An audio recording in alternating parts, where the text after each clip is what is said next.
date d'aujourd'hui, le Covid-19 a envahi plus de 140 pays, dont le Sénégal. Le nombre de personnes infectées s'élève à plus de 340 000. À ce jour, le Covid-19 a tué plus de 15 000 personnes, plongeant des familles entières dans le deuil et le désarroi. Ce moment est inédit dans l'histoire de l'humanité. Voilà que l'infiniment petit fait trembler le monde entier de façon brutale, rapide et massive, ignorant les frontières, frappant sans distinction pays riches comme pays pauvres et sans égard pour le statut social des uns et des autres. Gouvernants et gouvernés, riches ou pauvres, personne n'est à l'abri du Covid-19. Depuis 3 mois, une véritable guerre mondiale s'est déclenchée contre cet ennemi commun. Notre pays n'est pas en reste. Ce soir, mes pensées vont d'abord aux malades du Covid-19. Je leur exprime toute mon affection et mes vœux de prompt rétablissement. J'encourage le ministre de la Santé et de l'Action sociale et l'ensemble de ses équipes dans la tâche difficile qu'ils mènent de jour et de nuit. Un personnel médical et paramédical dévoué est au front d'une lutte sans merci contre le Covid-19 pour notre salut.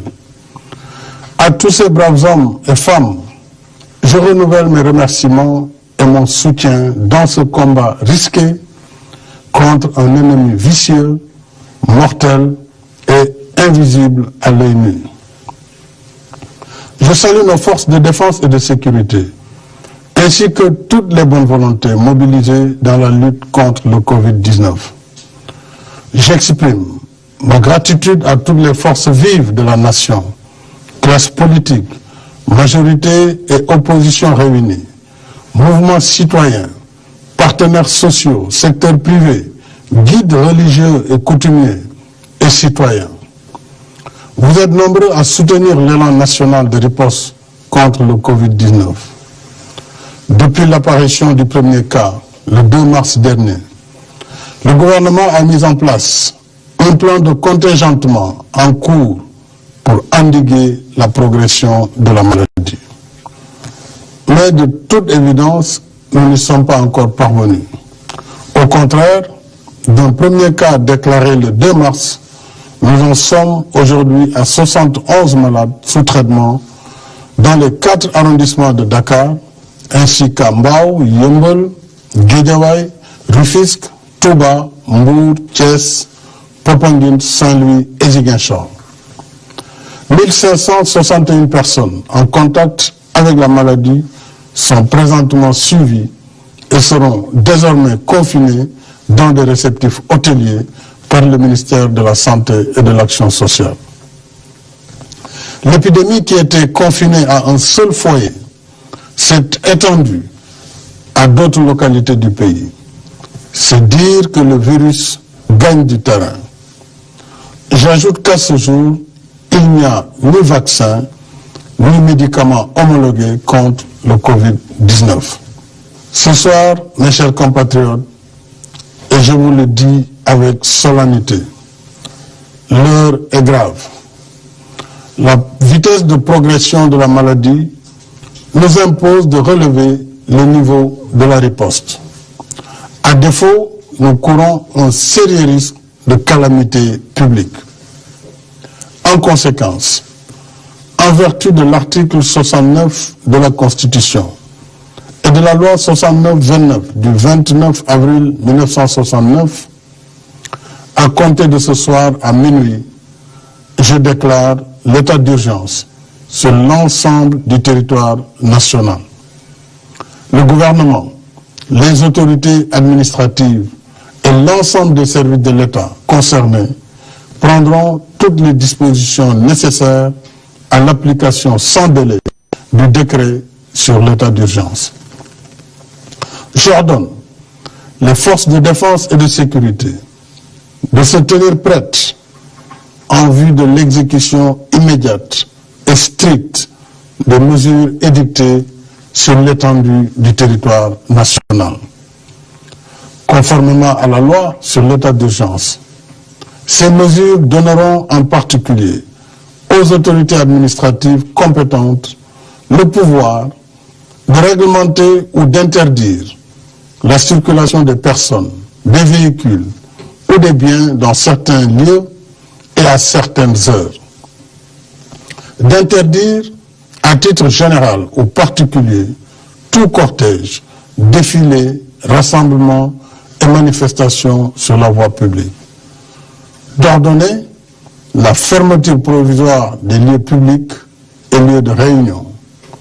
D'interdire à titre général ou particulier les réunions publiques ou privées de quelque nature qu'elles soient susceptibles de provoquer ou d'entretenir le désordre. Ces mesures non exhaustives pourraient évoluer en fonction des circonstances. Elles sont assorties d'un couvre-feu sur l'étendue du territoire national de 20h à 6h. Une limitation et au besoin, une interdiction sera imposée au transport de voyageurs de région à région.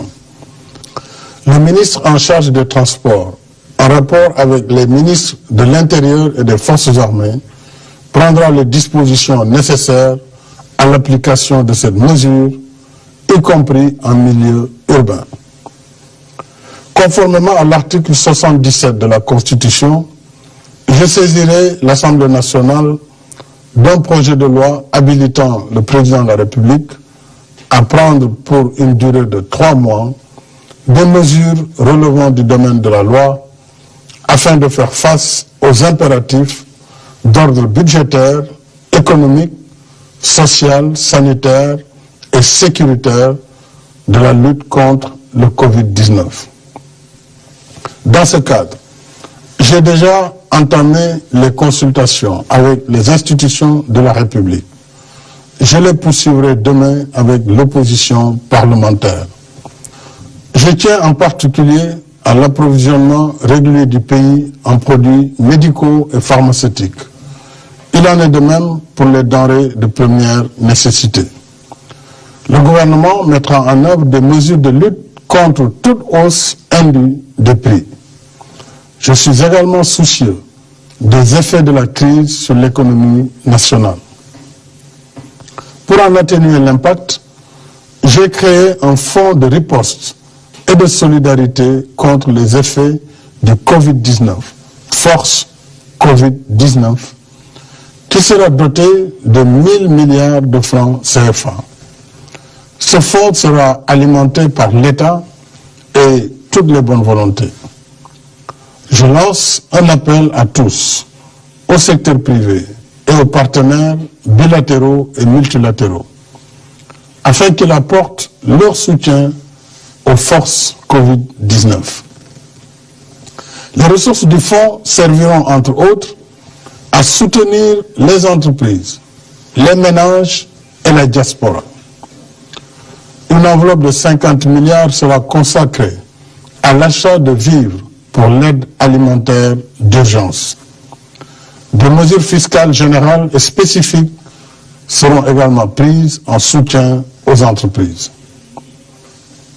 Au titre des mesures générales, il sera accordé une remise partielle de la dette fiscale constatée au 31 décembre 2019 due par les entreprises et les particuliers pour un montant global de 200 milliards.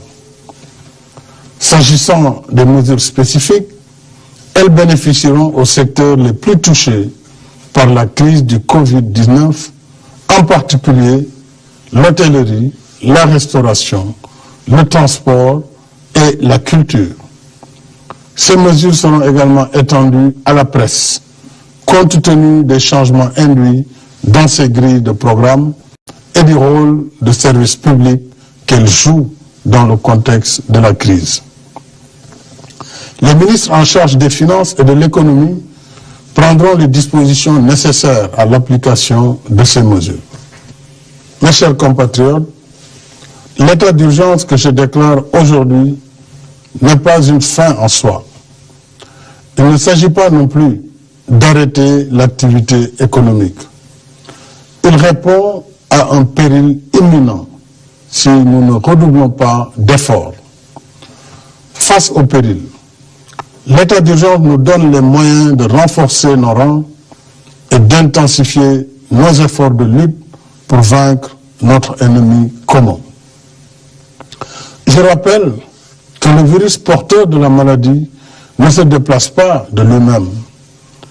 Il circule à travers les personnes qui le portent, qui le déposent dans différents endroits et qui le transmettent ainsi à d'autres. Par conséquent, en limitant nos déplacements et nos rassemblements, nous arrêtons la circulation du virus. Si nous le faisons, nous avons la chance de gagner le combat contre le Covid-19. Par contre, et je vous le dis avec insistance, si nous continuons de faire comme si de rien n'était, le virus va se propager de façon encore plus massive et plus agressive. Et malgré leur dévouement, nos personnels de santé seront alors débordés et ne pourront plus contenir la situation. C'est le pire des scénarios. Nous ne le souhaitons pas. Alors, j'en appelle à une prise de conscience nationale sur la gravité de la situation.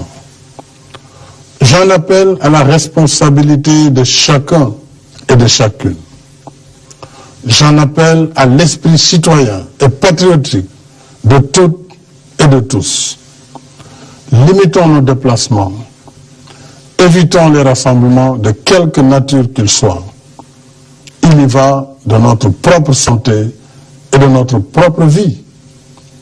Il y va de la santé et de la vie de nos familles et de nos communautés. Mobilisons-nous, mes chers compatriotes. Ne laissons au virus ni la vie, ni nos vies.